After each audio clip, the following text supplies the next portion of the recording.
Chile es un país minero, eso no es una novedad para nadie. Está anclado en la estructura de la historia de nuestro país y al parecer va a seguir así hacia el futuro. La proyección del uso de minerales críticos para la descarbonización del mundo está posicionando a nuestro país como uno muy importante en la cadena de suministros que habiliten esta transformación. Sin embargo, siendo parte de la solución planetaria, la minería es también parte del problema planetario medioambiental. El impacto de la minería es imposible de negar y las relaciones que tiene con las comunidades, cómo puede encontrar un mejor equilibrio para disminuir sus efectos en el medio ambiente, está permanentemente en su agenda. ¿Cómo se proyecta Chile hacia el futuro como un país minero que ya no solo provee de cobre, sino ahora también de litio y de tierras raras, por ejemplo? Hablaremos de eso en este capítulo que comienza ahora de Hélice.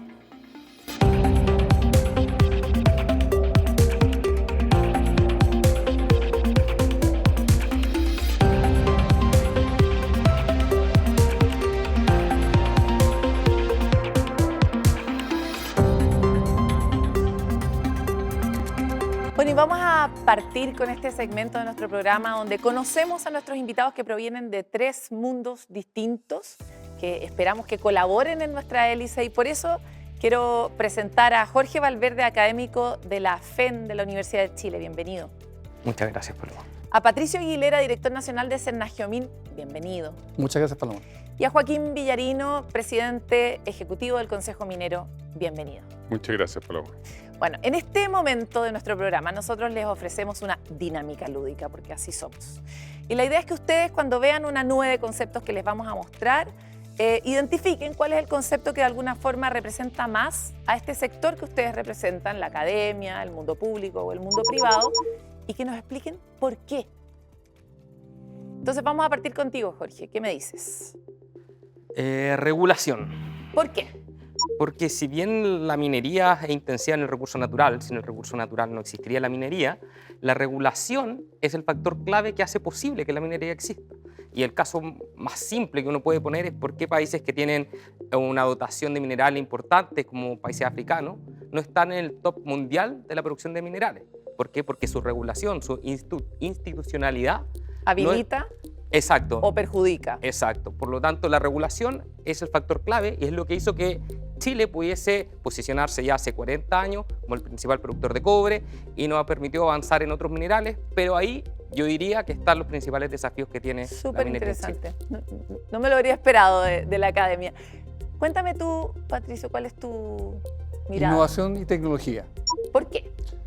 Bueno, la minería permanentemente se está desarrollando y para eso requiere que se haga investigación, se hagan innovaciones para resolver los problemas que tiene el desarrollo de la minería, tanto en la extracción como en el procesamiento, y especialmente en estos tiempos donde se requiere que la minería sea más sustentable, obviamente que sea productiva, que sea eficiente en la recuperación de los minerales, pero también segura. Por lo tanto, la innovación desde mi punto de vista juega un rol muy fundamental para el desarrollo futuro. Vamos a volver sobre varios de los puntos que acabas de tocar, porque también distinto es el precio de la roca sacada que de la roca procesada. También sí. Tiene muchas otras implicancias la innovación y la tecnología. ¿Y tú, Joaquín? Yo elijo, sin lugar a dudas, en los tiempos que corren, minerales críticos.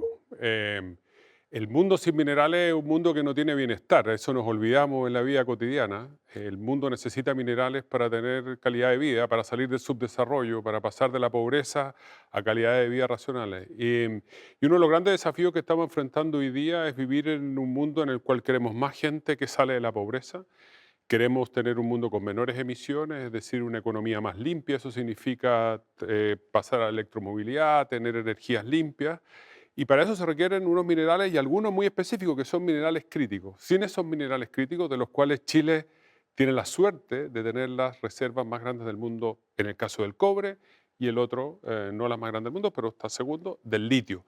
Y somos además grandes productores, cobre el primer productor del mundo. Por lo tanto, esto es muy importante porque coloca a Chile, me atrevo a decir, probablemente en una esquina estratégica del desarrollo mundial bastante única en nuestra historia. Para avanzar un poco sobre el mismo punto, aparte de cobre y litio, ¿hay un otro mineral crítico que nosotros tengamos o que debamos conocer, digo yo, para ampliar nuestra cultura general Bueno, sobre lo hay crítico de los algunos minerales? hay algunos que tenemos, pero producto de nuestra regulación no hemos podido desarrollar. ¿Tales como? Por ejemplo, tierras raras. Tierras raras, hay un proyecto magnífico en la 8ª región que podría tener un impacto tremendo en el desarrollo de nuevas tecnologías, que es esencial para el desarrollo de nuevas El proyecto de tecnologías. Aclara, ¿no? El gran productor del mundo es China y existen pocos lugares, por algo se llaman tierras raras, por dos razones. Una de ellas es que es extraordinario encontrarla. Y Chile tiene un yacimiento, lamentablemente hemos tenido algunos obstáculos regulatorios y administrativos para su explotación, pero hay que Ahí ser más vamos. optimista que pesimista. Ya lo vamos a No, y lograr. esta Ya lo mesa vamos va a a lograr. buscar ese acuerdo, porque justamente, más allá de que probablemente, ¿qué hace una persona en una bandada? Bueno, generalmente entrega las mejores ideas para que cambie el mundo. De eso vamos a hablar en este programa de Hélice y la idea es que ustedes también se vuelvan más duchos en un ámbito que es tan importante para Chile, que es tan parte de la identidad que necesitamos todos los chilenos también empezar a ser parte de estas conversaciones para encontrar un mejor destino para nuestro país. Volvemos en el siguiente bloque. Volvemos con el trabajo de mesa de Hélice, donde buscamos que efectivamente el mundo académico, con el mundo privado, con el mundo público, se puedan encontrar y tal vez tener esas conversaciones que faltan para destrabar procesos en el mundo de la minería. Destrabar los procesos se traduce en riqueza, en desarrollo para nuestro país, como anticipábamos en el bloque anterior. Y es por eso que quisiera rescatar dos grandes hubs de lo que salió en la primera conversación. La primera es esto sobre la regulación, que de alguna forma estamos muy acostumbrados en la agenda, sobre todo en los últimos meses, a llamarlo permisología. No es exactamente lo mismo y me encantaría precisar sobre eso.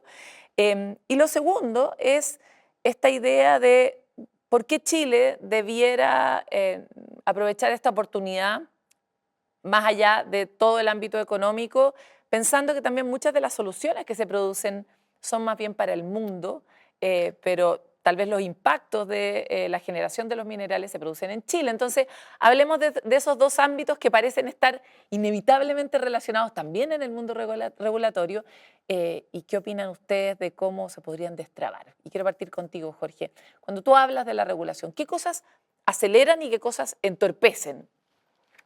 A ver, lo primero es que, como bien dijiste, la regulación es más que la permisología, ¿cierto? Hoy día se habla mucho de la permisología porque efectivamente si uno mira los tiempos de demora, el aumento de los trámites que se piden para un proyecto han ido aumentando considerablemente. Si uno mira los últimos 10 años, también cuál es la cantidad de proyectos que entran al sistema ha ido cayendo. Entonces, cuando uno mira los números, dice, mira, aquí hay algo que va más allá del ciclo económico, que ha hecho que entren más o menos proyectos. Hay un tema también que tiene que ver con la institucionalidad. Entonces, eso es permisología. Ya, espérate, un microsegundo, porque el dato de que los permisos o los requerimientos han ido aumentando es totalmente matemático, digamos. Antes pedíamos 10 y ahora pedimos 300. Sí, porque el sistema se ha ido complejizando Ya. y eso también ha hecho que los servicios que por ley tienen que entregar ciertos permisos, también en muchos casos se demoren más que lo que establece la ley. Entonces, todo eso va afectando a la inversión, que la inversión lo que necesita es certeza. ¿Y ese fenómeno del aumento de los permisos es solo chileno o ha ocurrido también en otros lugares del mundo? Es una tendencia... Porque la complejidad es parte del mundo también. Exacto, yo creo que una tendencia que a medida que los países se van desarrollando hay una mayor preocupación por el medio ambiente, las comunidades y esto va aumentando. El punto, ese no es el problema, está bien resguardar más el ambiente, las comunidades, sino el punto es cómo desde el Estado se responde adecuadamente los plazos para que eso no interfiera en el ritmo de la entrada de proyectos y de las inversiones. Y te iba a poner el otro el otro tema, porque esto es más la regulación más allá de la permisología, porque también hay regulaciones que pueden fomentar el sector. Y conversamos hace un rato, por ejemplo, lo que va a entrar en rigor ahora en un par de meses, que tiene que ver con la nueva ley de concesiones mineras, que se cambió hace un par de años. Ahora viene el primer proceso de pago y ahí uno va a ver cuánto eso va a dinamizar el intercambio de las concesiones de manos entre privados, que eso debiese, y así ese era uno de los motivos por el cual se hizo esta ley, debiese dinamizar el sector. Ya, vamos a volver, pero quisiera tomar dentro de tu primer punto tu opinión, Patricio, porque también me pregunto, ¿existe otra forma de proteger toda la complejidad actual que no sea con permiso? ¿O tenemos algún ejemplo global de un país que lo hace súper mejor que nosotros y realmente tiene pocos permisos para cuidar las muchas cosas que hay que cuidar? Bueno, nosotros venimos de una tradición francesa, ¿cierto? Del Código Napoleónico, ¿cierto? Y la mirada que tenemos para resolver los temas jurídicos es distinta a la anglosajona. Ya, pero ¿en qué sentido? Es Porque hay distinta, gente que no sabe ni lo uno ni lo otro. es distinta a la anglosajona y es distinta a la nórdica, donde los niveles de confianza y los niveles de desarrollo son distintos. Entiendo. Eh, Los franceses eran más desconfiados. no sé, pero la consecuencia es que nosotros tenemos una regulación, tenemos una Contraloría, tenemos un Poder Judicial que tiene una mirada bien de regulación ex antes. O sea, aquí en Chile es muy fuerte los ex antes y uno se va a lo anglosajón y muchas veces es ex post. En el mundo anglosajón vienen las penas del infierno si alguien no cumple lo que tiene que cumplir. Aquí es... Las penas vienen antes, el infierno es previo. Aquí viene antes y Vía cuando no cumple, la verdad que no pasa nada. Uno lo puede ver en impuestos internos, lo puede ver en una serie de situaciones Eso es interesante. donde la mirada es distinta. Entonces, pero también un pelo en tu sopa, porque también, tal como hemos visto en las grandes industrias de Chile, o sea, en la forestal, en la minera, en la salmonera, el Estado ha cumplido un rol muy central en atraer la inversión, en generar incentivos. Entonces, es como una combinación entre garrote y zanahoria, ¿no? Por eso te quería decir que depende, porque hay un marco, para mí siempre hay un marco más general que tiene que ver con la forma en que el país resuelve el tema, más allá de la permisología o el sistema de protección particular de algún tema más ambiental, agua, comunidades o temas de seguridad. Ya, o sea, tú sientes que es estructural. Hay un tema que es superior, que son las reglas básicas con las que operamos. ¿Ah? Tenemos una Contraloría que tiene una mirada ex ante y todo se revisa ex ante. Entonces hay una forma de aproximarse a la complejidad de manera distinta. Ahora, ¿qué es lo que ha pasado en la historia en materia de regulación minera y que le afecta a toda la industria en general? Es que efectivamente se han ido generando ámbitos de protección que no necesariamente fueron pensados de manera sistémica. Entonces cada dominio de protección tiene su propia forma de aproximarse, claro. Y al final lo que sucede es que como no ha sido mirado de manera sistémica, lo que ocurre con el titular de la inversión, con la persona que está haciendo el emprendimiento, es que tiene que ir a distintas ventanillas y no necesariamente esas ventanillas le calzan con su nivel de... Entonces hay un tema que tiene que ver con la complejidad de cómo se desarrolló los distintos tipos de regulación. Ahora, ¿todo esto se puede arreglar? Sí se puede arreglar. Y lo fundamental es generar más confianza. Confianza en el sentido de trabajar de una manera más colaborativa en resolver estos temas. De eso se trata este programa, así que vamos a volver con eso en la segunda vuelta, pero algo que me parece interesante de lo que plantea es que parece que estos problemas estructurales de diseño son transversales a varias industrias. Uno ve, por ejemplo, el sector eléctrico y tiene los mismos problemas de tener áreas muy desarrolladas y otras subdesarrolladas y muchos interlocutores, y eso a veces, la falta de visión sistémica sin duda se traduce en tontera al final, en algún punto, ¿no? Joaquín, no sé cómo tú ves estos dos asuntos y me encanta la distinción que hizo Jorge respecto de los permisos son una cosa, pero el mundo de la regulación también es más amplio y tiene otros drivers. Entonces, ¿dónde ves tú que están los problemas? Yo creo que este país está súper diagnosticado, sobrediagnosticado, y además tenemos la suerte, o mala suerte, pero yo creo que es más bien positiva, que hay un cierto acuerdo transversal en el país, en los sectores políticos, en el mundo académico, en el sector público, en el sector privado, de que nuestro sistema de autorización de proyectos no está funcionando de manera eficiente. Los permisos.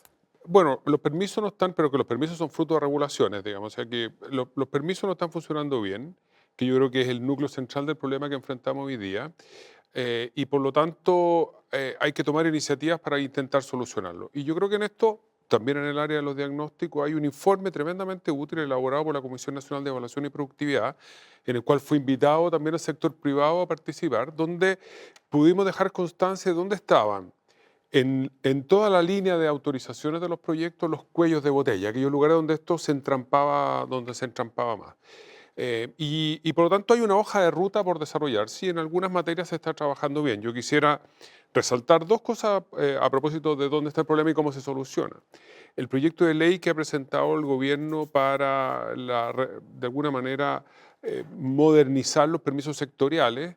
Del ministro Grau, que del ministro teóricamente Grau, nos va a acelerar. sí. ¿Tú crees que sí? Yo creo que va, no, lo que pasa es que nuestro problema es de aceleración, pero también es de seguridad.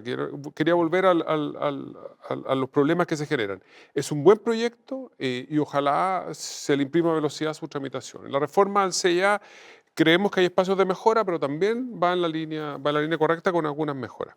¿Dónde están los problemas? Los problemas están en el tiempo, efectivamente. Nosotros nos demoramos en promedio 11 años y medio de la aprobación de un proyecto minero. Este dolor no es solo del sector minero, también el sector eléctrico. Cualquier proyecto sufre más demora que nuestros directos competidores. Nos demoramos un poco más, ¿ok?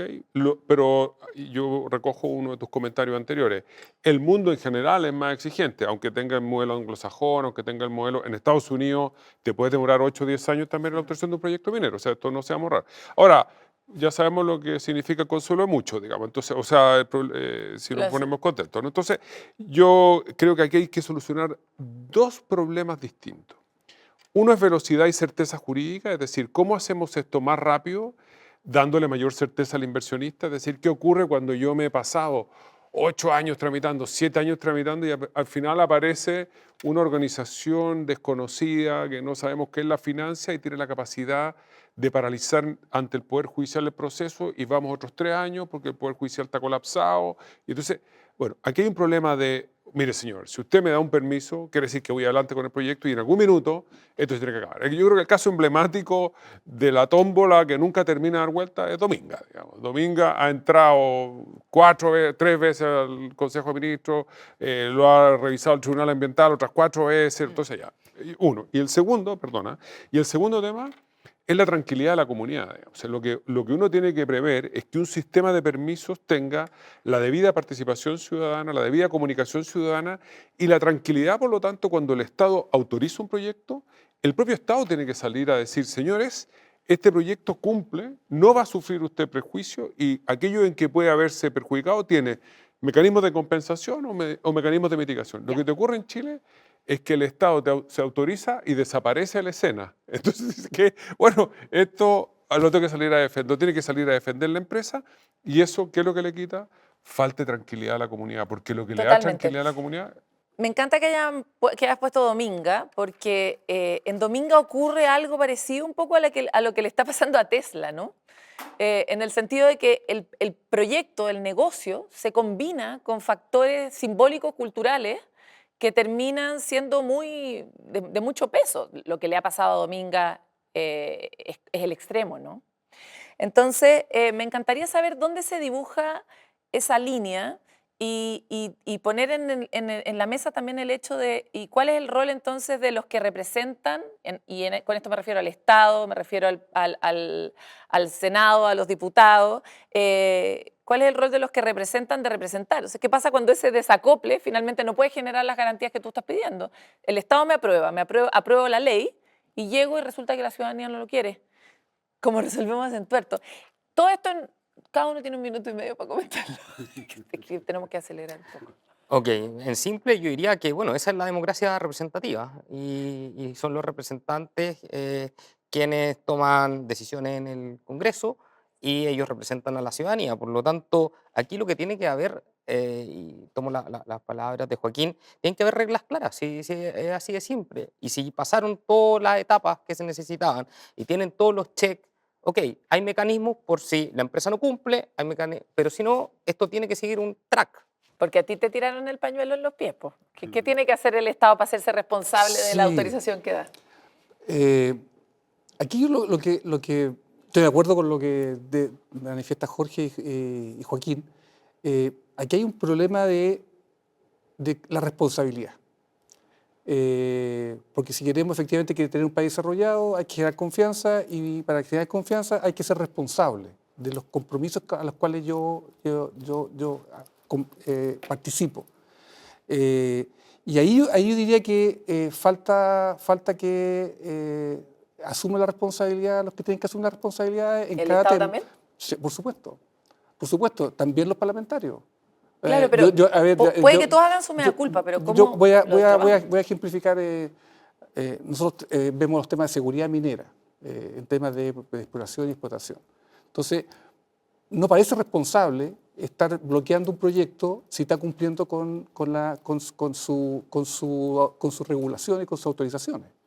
Pero, sin embargo, uno ve irresponsablemente ciertos actores que se exceden de los acuerdos que tenemos como sociedad. Cuando hablamos de ciertos No voy a entrar en actores que se detalle. exceden, estamos hablando de este desacople que hay entre las oficinas regionales y las oficinas nacionales, ¿o no? No, ¿De qué? no, actores que participan en la política y son representantes o son... O sea, ¿cómo los diputados, senadores interfieren? No, yo pero hablo para de entender el problema, porque responsabilidad. si no, no me enteré. Hablo de responsabilidad. Cuando uno legisla o cuando uno gestiona un organismo público, tiene que ser responsable de lo que es.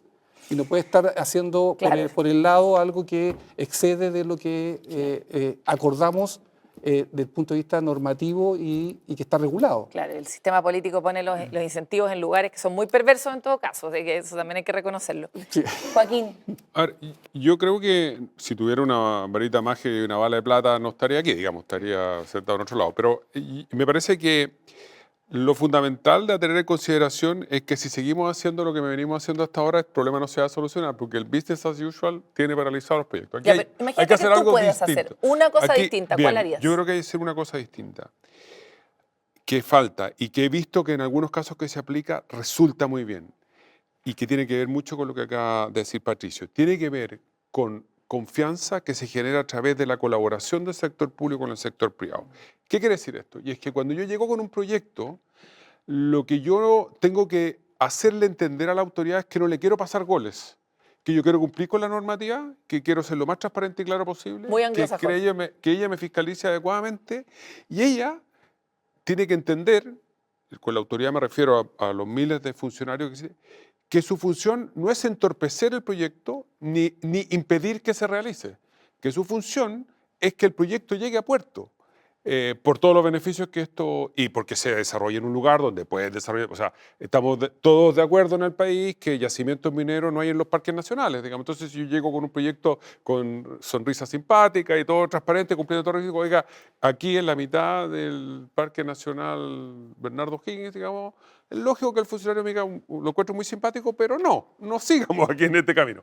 Por lo tanto, si en el lugar se puede llevar adelante, hay que generar esa colaboración. Esa colaboración permite reducir plazos, adelantar respuestas, ajustar adecuadamente los proyectos y sobre todo ganarse la confianza de la ciudadanía, porque si tú ves que la autoridad es capaz de transmitir a la ciudadanía, tranquila, estoy mirando esto y estoy construyendo. Ellos tienen un sistema de participación que yo creo que hoy día es deficiente y mal regulado. Yo creo que ahí hay un problema pendiente de resolverse mejor. O ponemos un énfasis en cambiar este método de trabajo, o si no, por eso a mí la discusión pública que habitualmente existe, o Estado o sector privado, o Estado o sector privado, es mala. Muy antigua. Claro, yo creo que el mundo moderno lo que requiere es un Estado que colabora con el sector privado y que cumple un rol fundamental, lo fiscaliza adecuadamente para darle ¿qué? Tranquilidad a la ciudadanía. Ya, vamos a volver en el siguiente bloque con este punto de la conversación, pero quisiera, es interesante lo que planteas con que ya sabemos que en un parque nacional no se montan, justamente se hacía la discusión en torno a Dominga, no directamente, no porque Dominga se instale adentro de un parque nacional, sino porque perjudica a uno. No, pero los estudios técnicos, pero qué bueno que levante el punto, Paloma.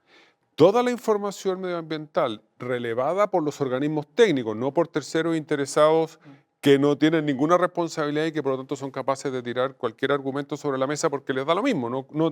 Nadie, por haber mentido, nadie los puede perseguir. Simplemente dicen, oye, esto va a matar a toda la fauna de este entorno maravilloso. Así, ¿qué prueba tiene? No, va a matar, hágame caso, va a matar a toda la fauna. Oye, para partir quisiera tomar un poco el espíritu del bloque anterior e invitarlos a ver un video en el que tenemos justamente una comunidad indígena que presenta un recurso de protección frente a la Corte Suprema para detener o frenar el avance del acuerdo entre SQM y el Estado de Chile. Y por lo tanto me encantaría... Y Codelco. Y por lo tanto me encantaría conocer un poco dónde está el límite del respeto por las comunidades, esto mismo que planteas tú en el bloque anterior, y para inspirarse veamos el video.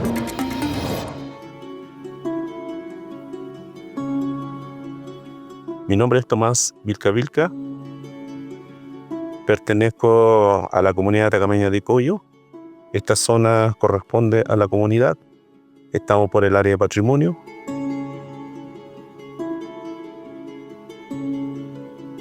En nuestro salar de Atacama tenemos una biodiversidad microbiana. Acá hay seres vivientes que viven dentro de estas lagunas y en este salar de Atacama. Y al no tener agua, estas lagunas van a tender a desaparecer, van a quedar como lagunas secas, pero el daño y el perjuicio es mucho más grande que no se imagina nadie. Vamos viendo cómo los acuíferos bajan, ¿no? El acuífero superficial se ve intervenido, pero la real intervención es del acuífero subterráneo. Que son los que generan oxígeno. Y es como tener un árbol. Entonces, ese es uno de los temas. Por lo tanto, el riesgo es mayor. De 500 hectáreas que tuvimos de vegetación en estos lugares, hoy solamente podemos visualizar 100 hectáreas. Esos son grandes impactos. Y para justificarlo, el Estado de Chile generó la ley indígena donde un pueblo se divide en comunidades y donde hoy una empresa X puede negociar con una comunidad. Se está cumpliendo supuestamente la ley, pero uno desde acá, desde adentro, es la mayor injusticia que ha realizado y generado el Estado de Chile.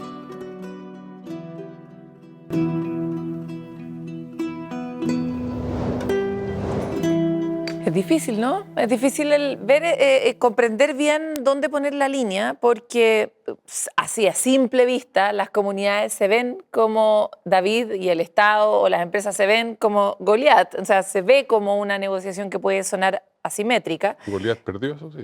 Sí, ya, pero no cuente el final.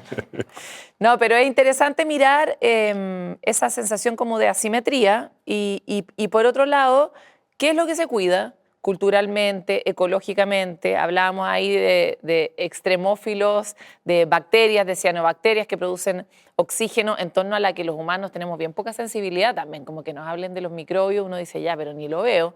Y por lo tanto es difícil trazar la línea y sobre todo ver cómo cuidamos sin detener o cómo protegemos nuestro desarrollo.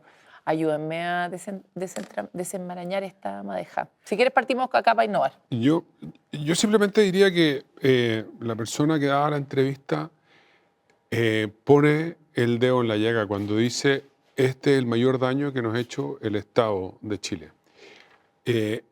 No porque quiera responsabilizar al Estado por lo que ha ocurrido, es porque el Estado no ha sido capaz de explicarle a ella que probablemente el proyecto no es el que ha causado la desertificación del norte, que existen otras causas, que existe una autoridad ambiental que ha hecho los estudios, ha evaluado los estudios que le han entregado y ha podido comprobar que parte del fenómeno o todo el fenómeno que ella está describiendo dramáticamente y del cual yo puedo comprender su preocupación, no tiene su origen en la explotación necesariamente del litio del salar.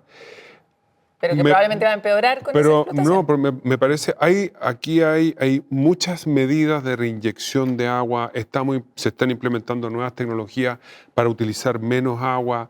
El espacio que se utiliza en un salar para la extracción, en el salar de Atacama en concreto para la extracción de litio, es francamente menor comparado con el tamaño del salar. Tiene toda la razón que aquí hay un movimiento de corrientes subterráneas que es muy distinto a las superficiales, pero por lo mismo lo que ocurre en un lugar determinado no necesariamente está ocurriendo en otro lugar del salar, y si este es un fenómeno extendido en todo el salar, es difícil pensar que es la intervención en un lugar específico ocurrió todo lo anterior. Ahora, yo no quiero dar la explicación técnica, lo que sí quiero decir es que si el Estado tiene normas que permiten explotar sin causar este daño, debiera explicárselas él a la comunidad, el Estado. Él es el llamado a darle tranquilidad, porque evidentemente cuando se sienta Goliat empresa, como tú lo has denominado, esa señora, esa comunidad, legítimamente, por más que hayas tratado de construir, hay intereses que son sobre la mesa pueden ser muy contrapuestos y por lo tanto tienen una legítima duda y una legítima falta de confianza. Claro, y el problema es que esta señora, Sonia, tampoco confía en el Estado. Entonces, Bueno, avancemos sobre esa línea, porque me imagino que esto tiene que ser parte de las quebradas de cabeza que tiene el Estado en estas conversaciones. Bueno, comparto lo que dice Joaquín, o sea, aquí hay que, compartiendo la preocupación legítima de las comunidades, también hay que ser bien riguroso en definir cuáles son las causas. Y no necesariamente una causa es antrópica, sino que a veces son naturales.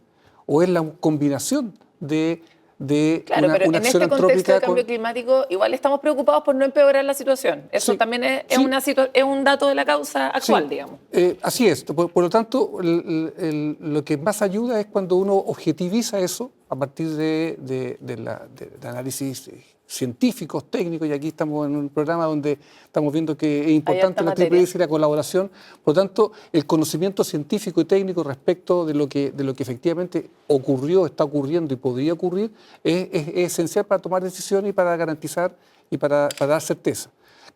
Compartiendo además que hay una preocupación legítima, o sea, uno no puede hacerse el No, desentendido por cuando supuesto. hay una preocupación que es de la persona que vive en el territorio, que tiene su familia, que tiene su historia y que ve una realidad que no necesariamente se le ha explicado bien o no necesariamente se ha comprendido bien lo que se puede transferir. Entonces, yo diría que hay un tema ahí que hay que seguir desarrollando, que hay que trabajar. Es importante trabajar con los centros de investigación, con las universidades, con las empresas para aportar mejor información, para generar confianza, porque efectivamente lo que entorpece todo esto es cuando hablamos solamente desde mi punto de vista, mi visión, sin comprender la realidad completa. Porque Patricio, me encantaría meter un dedo en la llaga. un pelo más.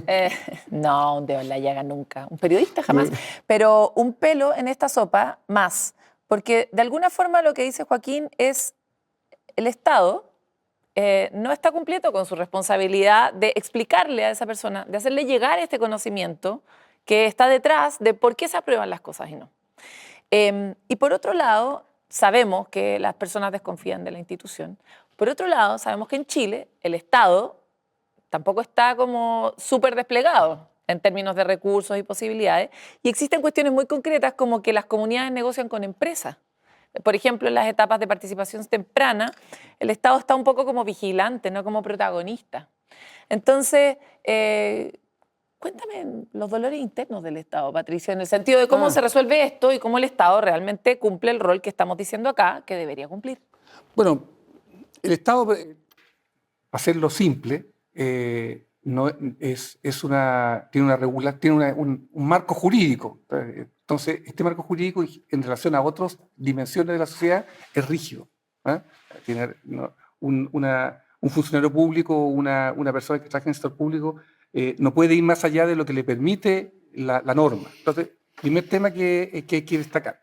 Segundo tema, obviamente nosotros actuamos con recursos públicos de todos los chilenos y esos recursos son limitados y no necesariamente esos recursos tienen la flexibilidad que hay en otras áreas. Por ejemplo, en el mundo privado o en la comunidad puede haber más flexibilidad de, no, acá nosotros el recurso es más o menos parejo, entonces si tengo una fuerte cantidad o una cantidad importante de proyectos de inversión, por ejemplo, el próximo año, a mí la edición de presupuesto no me va a dar más recursos para poder evaluar Sí, ese... se entiende. Por lo tanto, flexibilidad en general, para que la gente pueda actuar con mayor espontaneidad, digamos, y también que pueda aplicar mejor los recursos. Y las pruebas normativas y también los temas de conocimiento. Y ahí hay un tema que no necesariamente todos los funcionarios públicos cuentan con el conocimiento específico a veces, para poder dar esta explicación, por ejemplo. Y ahí es importante lo que se hace en colaboración, como ahí insisto, con los temas de la academia. los Aquí tenemos, centros de investigación, universidades. Gracias porque me diste la bandeja para volver a Jorge.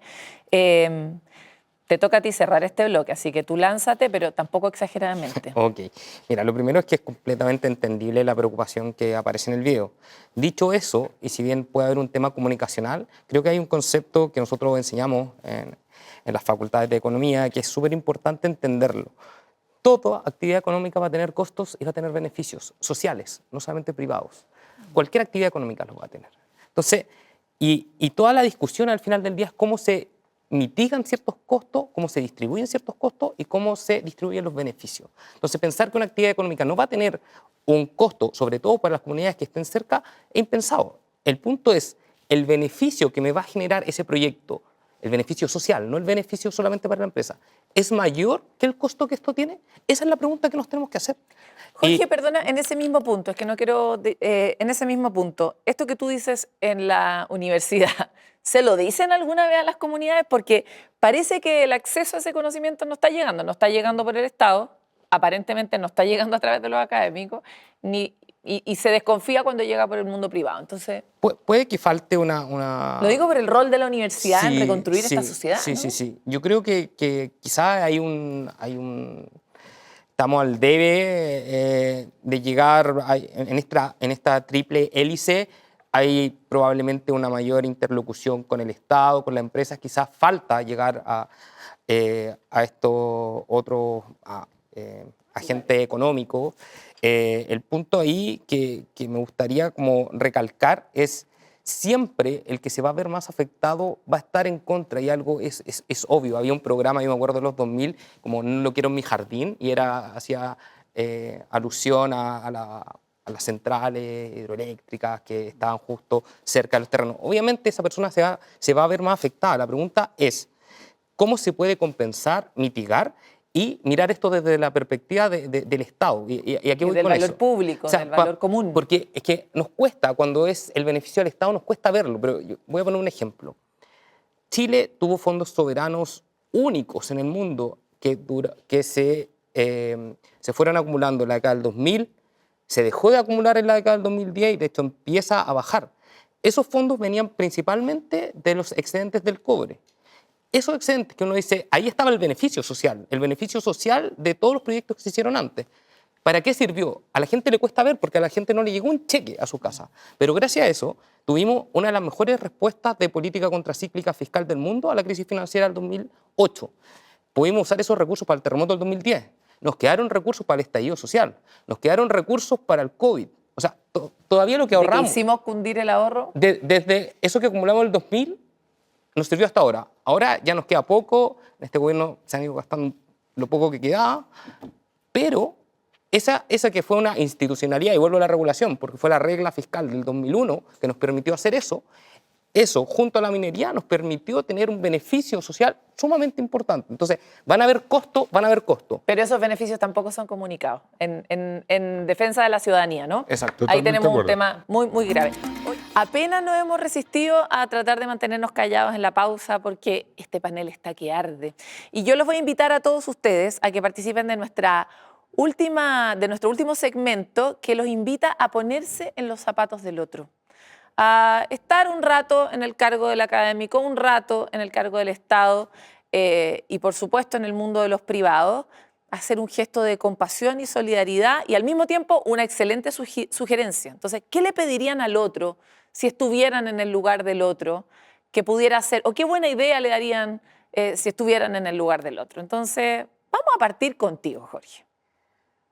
Ok, difícil pregunta. Voy a partir en el lado privado. Yo creo que en el lado privado ¿Le pedirías a Joaquín? Le pediría a Joaquín, sí. Volvamos a lo personal. Sí, yo le pediría a Joaquín y es algo que no solamente el sector minería, pero creo que minería sería muy positivo y ya han habido avances en eso, pero dicen profundizarse, que es esta colaboración público-privado-académica, justamente lo que este programa toca, que es la triple hélice. ¿Por qué? Porque si vemos y comparamos con otros países, hay una relación entre la academia, ¿cierto?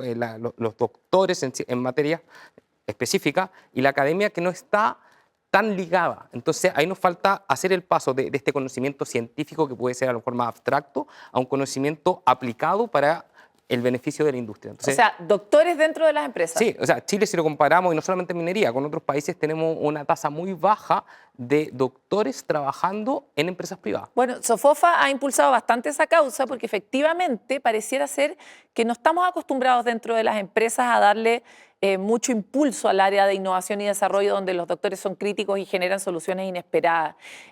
¿También le puedes pedir algo al Estado? Sí, mira, el Estado, yo estuve en esos zapatos hace un tiempo atrás, así que no, yo entiendo las dificultades que hay, las dificultades políticas. Me parece que el análisis de Patricio ha sido muy certero.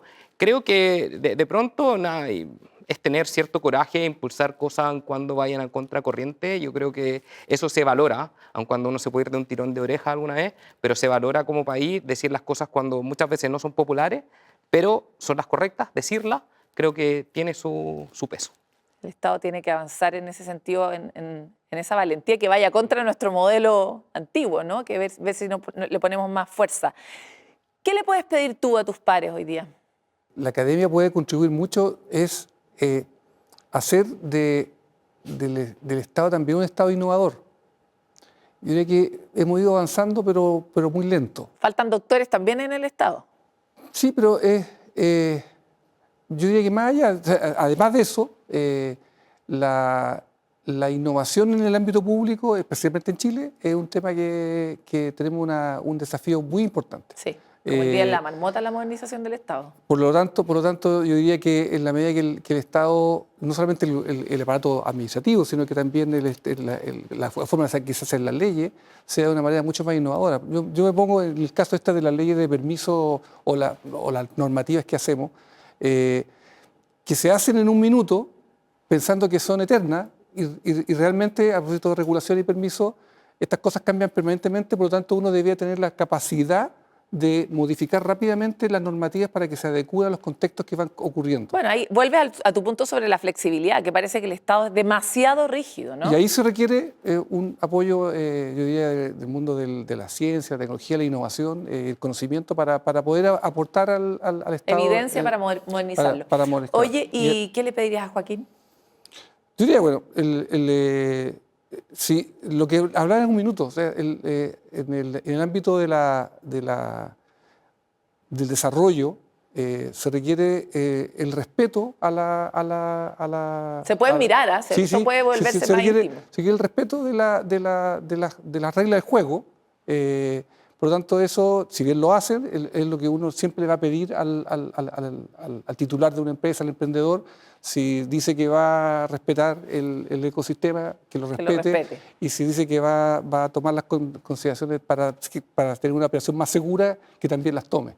Yo diría que eso es lo que pediría a los amigos del mundo privado. Joaquín, tu momento navideño también. Mi momento navideño. Coincido con Jorge en el tema que plantea y por lo tanto a la academia creo que tenemos un interés común. A nosotros nos interesa mucho que el mundo académico se involucrara en los temas que nos desafían, sobre todo ambientalmente, pero tecnológicamente también, en temas de personas al interior de las compañías. Todo el cambio tecnológico está trayendo un tremendo desafío en términos de competencias de las personas, de atracción de talento al sector. Entonces, yo creo que es muy bueno el punto que levanta, lo tomo y lo pido de vuelta también. Es decir, ¿qué flexibilidad tenemos del mundo a la academia para involucrarse en los temas que le interesan al mundo productivo? Porque muchas veces los académicos, muchas veces, no todos, hay excepciones, y lo sé, y me consta, y Jorge es una excepción, muchas veces están estudiando lo que a ellos les interesa, digamos, y que al mundo productivo, a las empresas pero no les tú también interesa. puedes contratar académicos en las empresas. No, pero muchas veces el mundo que está en las universidades, no, sí se contratan, pero creo que ahí hay una conversación pendiente por desarrollarse, y por lo tanto, mayor flexibilidad y aproximación a los temas que le interesan al mundo productivo, por los cuales estaría interesado en pagar, digamos, porque esto ayuda a solucionar el problema que planteaba la persona que aparecía en la entrevista. Si el mundo de la academia también es muy capaz de dar tranquilidad, si aparece una universidad, si aparecen académicos de renombre diciendo no se preocupe, esto no produce este efecto, produce este otro efecto. Esto puede mitigarse, esto puede paliarse, creo que esto contribuye a generar confianza y tranquilidad. Son un muy buen puente en la construcción de confianza, que es un tema que hemos hablado. ¿Y al Estado? Además de que me baje los impuestos al Estado, le pediría que... Estamos en la línea opuesta, pues acabamos de aprobar el royalty. Al Estado yo creo que... mira, mi experiencia de amigos que trabajan en el sector privado y salieron del sector público con la mejor de las intenciones y con buena voluntad, se encuentran con lo que muy bien describía Patricio, y es que es un chaleco muy rígido, donde existe poca posibilidad de mover la cintura, muñeca. digamos, poca muñeca. Por lo tanto, yo creo que la única manera de salir hasta que tuviéramos la reforma del Estado, que como tú decías se está demorando un poquito, yo creo que es convencerse, porque esto es un acto cultural más que un acto legislativo, convencerse de que el desarrollo de proyectos va en directo beneficio del país todas y las se personas. hace bajo las reglas que nos hemos dado democráticamente, y por lo tanto que su rol no es impedir que se implementen los proyectos, sino que el rol es que se ejecuten, tal como decía Patricia, de acuerdo a las reglas del juego. Esa actitud más de colaboración que de obstrucción puede hacer un cambio, Paloma, radical en el sistema, digamos, radical. Inevitablemente te voy a preguntarles esto porque lo que está todo el rato debajo de nuestra conversación es la transformación cultural del país. Y aquí me pregunto, ¿no hará falta que haya académicos de las ciencias sociales ayudando a destrabar esta cuestión que finalmente tiene que ver con la confianza y la construcción de relaciones entre medio de los lados? ¿Qué gestos debiera hacer el mundo privado, el mundo público y la academia para colaborar con esa cuestión blanda que es la aproximación cultural que tenemos a los negocios? No sé si tienen una idea, porque con esto cerramos. Si quieres, yo te digo una cosa. El Encuentro Nacional de Vinculación Social que se desarrolló en enero y que tú tuviste la gracia de dirigirlo y administrarlo muy bien, creo que constituye una metodología y un espacio que debiéramos fomentar en el país, que es la conversación entre improbables. Es decir, y yo creo que esto parte, y esto no es algo muy teórico, esto parte por fomentar la conversación en torno a los temas que le interesan a quién, a las comunidades y a las empresas. O sea, yo creo que hay una cultura de conversación que está cortada en el país y tenemos una cultura básicamente fundada en buscar responsables. Tú eres culpable, no, tú eres culpable, no, él es culpable, ella. Yo creo que Como el meme de Spider-Man. lo que primero deberíamos es salir de eso, porque si seguimos en eso no vamos a mejorar lo que tenemos. Yo creo que la cultura de la conversación, aunque parezca esto muy teórico, es algo muy constructivo y que puede cambiar de verdad el trato que nos damos y por lo tanto el desarrollo de la economía, el bienestar de la sociedad y la mejora de la calidad de vida, que es lo que nos interesa a todos. Totalmente. Este encuentro ocurre en enero todos los años y participan muchas organizaciones. Usted también se puede informar sobre esto en BIS. Es un encuentro muy interesante que ocurre cada año. De verdad, tienen 30 segundos porque tengo que cortar. ¿Qué Sí. opinan? No, completamente de acuerdo contigo y con Joaquín. La construcción de capital social es fundamental para seguir avanzando y desarrollándonos, para que nos entendamos mejor y dialoguemos mejor. Y efectivamente lo que tú dices es un ámbito que uno puede perseverar. Yo ahora me recordaba de un chileno que se llamaba Lozada, que hizo unos estudios de las organizaciones de alto desempeño. Y las correlaciones que hizo con distintos tipos de organizaciones era que finalmente son las relaciones las que ¿Activan o desactivan las cosas?